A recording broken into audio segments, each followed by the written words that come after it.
आर्थिक विकास की समझ। कक्षा 10 के लिए सामाजिक विज्ञान की ध्वनि पाठ्य पुस्तक। पृष्ठ संख्या 1। अध्याय 1। विकास। शिक्षक के लिए निर्देश। विकास के कई पहलू हैं। इस अध्याय का उद्देश्य विद्यार्थियों को यही विचार समझाना है।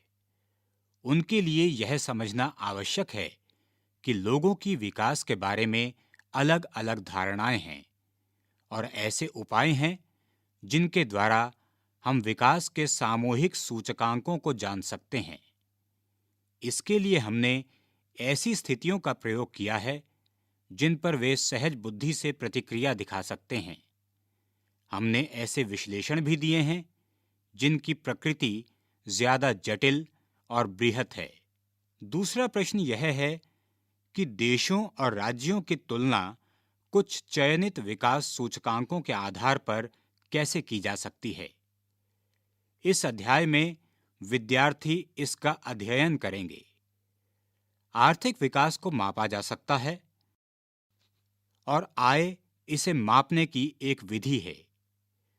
यद्यपि आय के द्वारा विकास मापने की विधि उपयोगी है, इसके कुछ दोष भी हैं। इसलिए हमें जीवन की गुणवत्ता और पर्यावरण की धारणीयता जैसे नए सूचकांकों का प्रयोग करने की आवश्यकता है। आपके लिए यह अपेक्षा करना आवश्यक है कि विद्यार्थी उपयुक्त विषय पर कक्षा में सक्रिय प्रतिक्रिया दिखाएं। इस विषय पर विद्यार्थियों की राय में काफी अंतर हो सकता है और इस पर विवाद होना भी संभव है।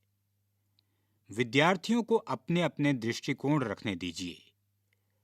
हर खंड के अंत में कुछ प्रश्न और क्रियाकलाप दिए गए हैं। इनका दोहरा उद्देश्य है। पहला, वे इस भाग में चर्चित विचारों को संक्षेप में बताते हैं और दूसरा, वे विद्यार्थियों को वास्तविक जीवन परिस्थितियों के निकट लाकर इन विषयों को बेहतर तरीके से समझने के योग्य बनाते हैं। पृष्ठ संख्या 2।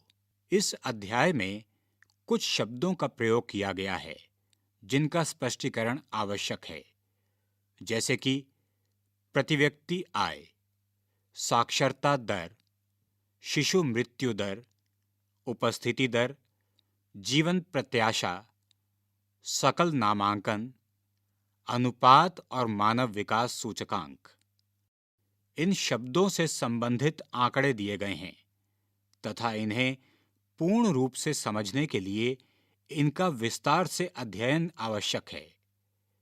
आपको क्रय शक्ति समता की अवधारणा को भी स्पष्ट करना होगा, जिसका तालिका 1.6 में प्रति व्यक्ति आय की गणना के लिए प्रयोग किया गया है। यह आवश्यक है कि इन शब्दों का प्रयोग चर्चा में सहायता के लिए किया जाए, ना कि उनको कंठस्थ कराने के लिए। सूचना के स्रोत। इस अध्याय के लिए आंकड़े भारत सरकार द्वारा प्रकाशित आर्थिक सर्वेक्षण, संयुक्त राष्ट्र संघ विकास कार्यक्रम की मानव विकास रिपोर्ट और विश्व बैंक विश्व विकास सूचकांक द्वारा प्रकाशित रिपोर्टों से लिए गए हैं।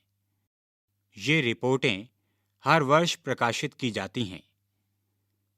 यदि आपके विद्यालय के पुस्तकालय में ये रिपोर्ट हैं, तो इन्हें देखना अच्छा होगा। अगर नहीं, तो आप इन संस्थानों की वेबसाइट पर जा सकते हैं।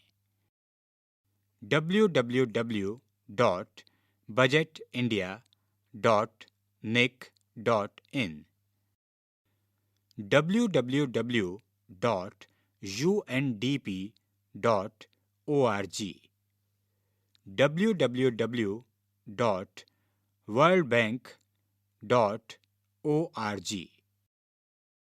आंकड़े भारतीय रिजर्व बैंक की handbook of statics on Indian economy में भी उपलब्ध हैं।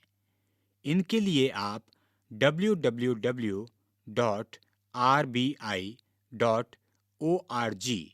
वेबसाइट पर भी जा सकते हैं।